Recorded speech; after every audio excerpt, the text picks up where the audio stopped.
Yeah, well, it was a no contact practice. It was just a drill work and shooting. Kev and Grayson were limited participants. Brad was a full participant, and Nas did not participate. Bradley status for tomorrow. Available. And Kevin and Grayson status for tomorrow. Grayson out. Kev will be questionable, and Nas will be out. Obviously, Kevin is always a guy that, not that the other guys don't want to play, but he's a guy that always wants to compete and play. So, how are you gauging that with the idea that it's just 20 whatever games in the season, not the rest of it? Yeah, it's really between him and the medical team where his injury is at, and they'll tell me if he's available or not. I'm curious with Brad, just this long road for him to get back to this point. As a coach, what's it been like for you to watch this a guy that wants to play and didn't have to wait as long and then finally being close enough to be able to? Yeah, well, I think it's a little bit different because it's his first year as a Phoenix Suns member. It's there's a lot of excitement for him coming here and getting a new start. His second phase of his career, and so I think that makes it different than most injuries that you face. But he's a guy that wants to be out there, and I admire the work that he's been putting in. We just want to make sure Bradley's available, Kevin's questionable, Nasir's out, and Bryce's out. Yes. Yeah. Coach, you talked about wanting to see Brad stack together practices. What have you been able to see from him during that time? Yeah, well, yesterday was the live practice. We want to make sure that he responded well from that, and he did. Today was more of a non-contact practice, so he's feeling good and is going to be available.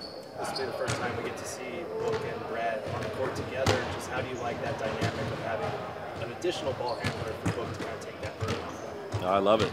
I love everything about what Bradley Beal is going to add to Devin Booker's game and making his life easier, both when he gets doubled and punished on the backside, and being able to attack and create stuff for Book as well.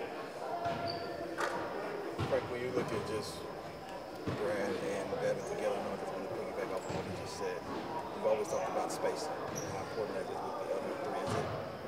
Is it even more important now because of those two and whoever the guys are out there to be in the spots that they can be? Yeah, well, spacing is always important, no matter who you have out there. But when you got guys as dynamic as those two are, you want to be as efficient as possible.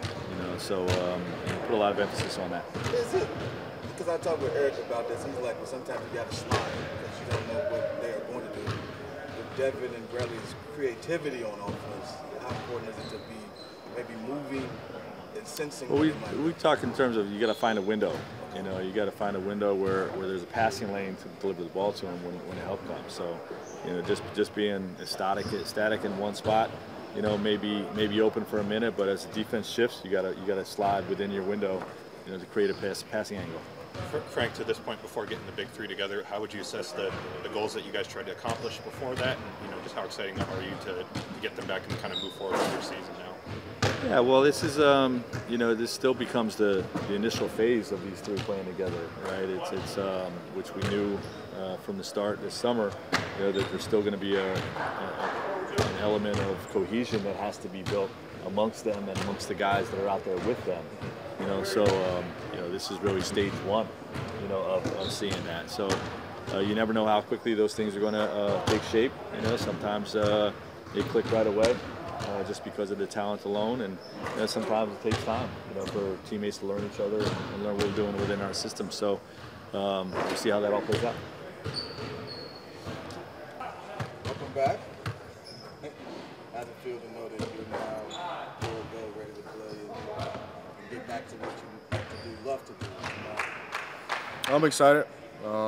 It's been a process for sure. It's been a game of patience, but I'm definitely ready, for sure. I'm excited about it. Curious just about the process. And you went from looked like you weren't going to play and then being out, and then 4 weeks later we're here. So I'm curious just that roller coaster and then working through what you had to work through to get back. It was more mental than anything. Obviously, a lot of things were out of my control.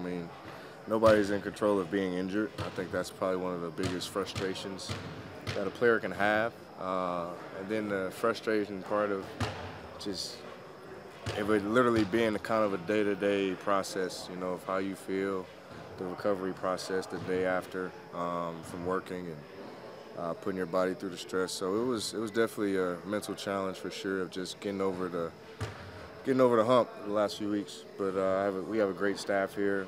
You know, that pushed me to the limits to get me back, get me stronger, and making sure I'm in a good place before coming back out again.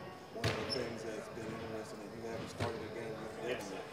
How is that going to be? How excited are you that you're finally going to share the court with him in the regular season game? Beyond excited, man. He's playing at an elite level right now.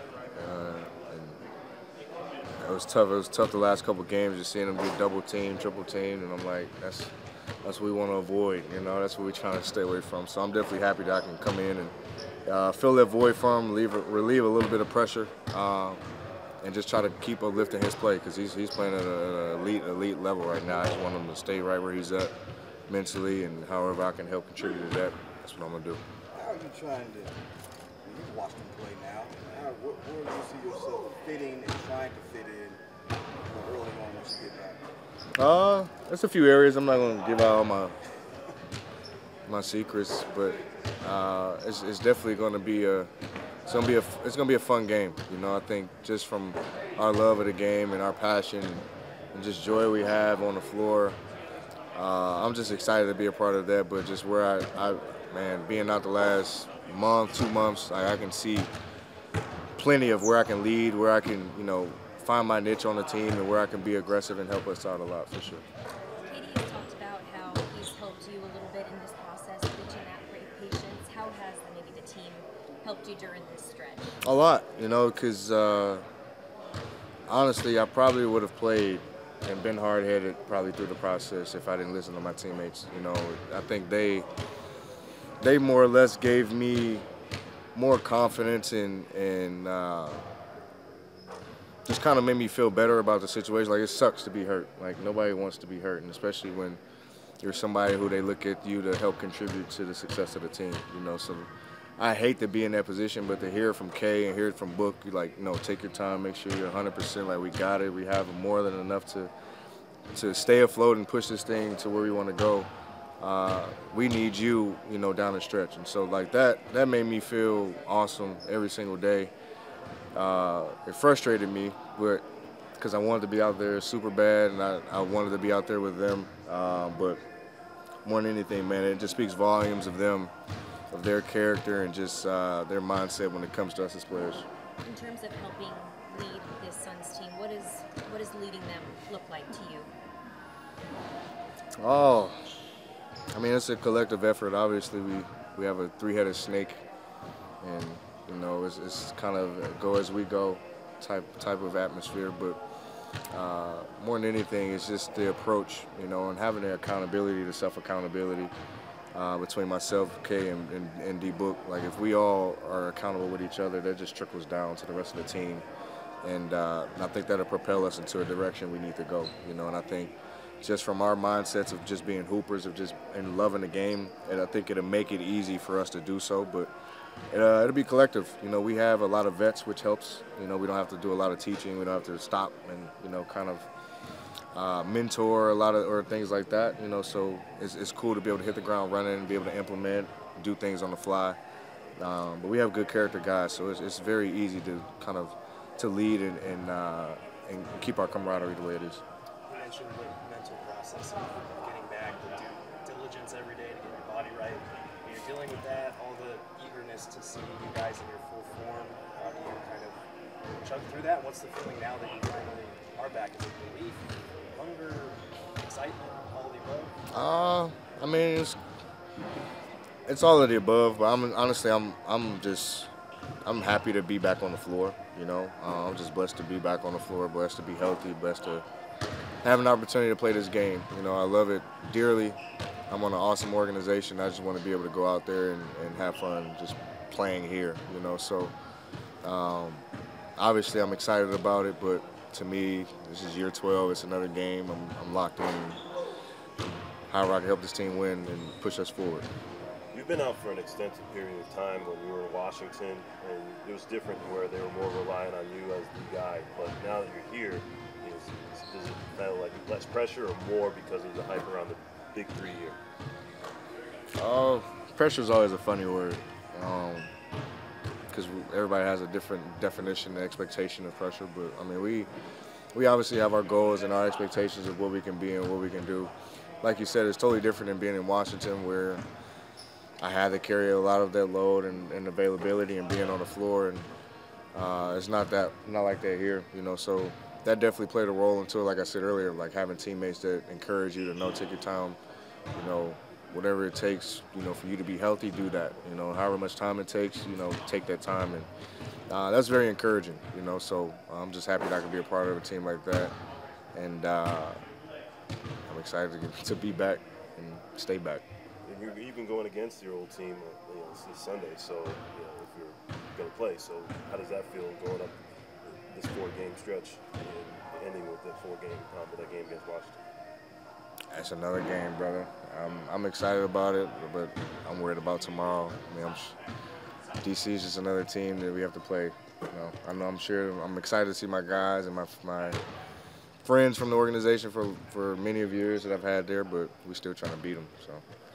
Brad, there's been a lot of pressure on Book to be the point guard and kind of the primary ball handler for you guys. What do you think you're going to be able to provide now that you're back and you guys will kind of be able to share point guard duties, if you will?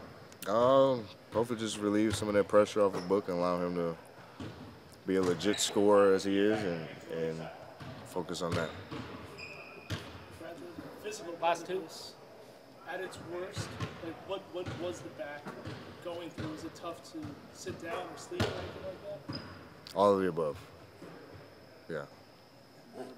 Backs are frustrating. Brad, Coach, and a lot of players have complimented you for how active you've been on the bench, just communicating. So how important was that for you, just to stay in constant communication with the team, even though you're going through a tough time? Super important. You know, you got to be able to, for one, stay engaged. Like I said before, we're a team that doesn't have a lot of young guys, so we put in a lot of plays, we put in a lot of schemes, and I gotta learn those. I can't come back and be the only guy out there not knowing the playbook. So I think just staying engaged at all times, like it's a totally different perspective being on the bench than being on the floor. You know, sometimes we may see things over there that guys on the floor don't see, and vice versa. You know, when we're on the floor, it's totally different than being on the bench, and you're reacting, in live time. So it's for me, it was a learning experience for sure, and however I can help encourage guys, teach guys, especially to help make the game easier for everybody. I'm gonna try to do that. I'm a little nerd when it comes to it, for sure. Dwayne, last one. No, I was just curious, what exactly was wrong with your back? Like, what was it exactly? Like, I mean, I'm seeing strain, but that just feels, it's looking good. I mean, is it more than just a strain? Because it's being out that long, that's what I'm asking. Yeah, it was more than a strain. Yeah. I can't give you all the details. I would be here all day. Thanks, man.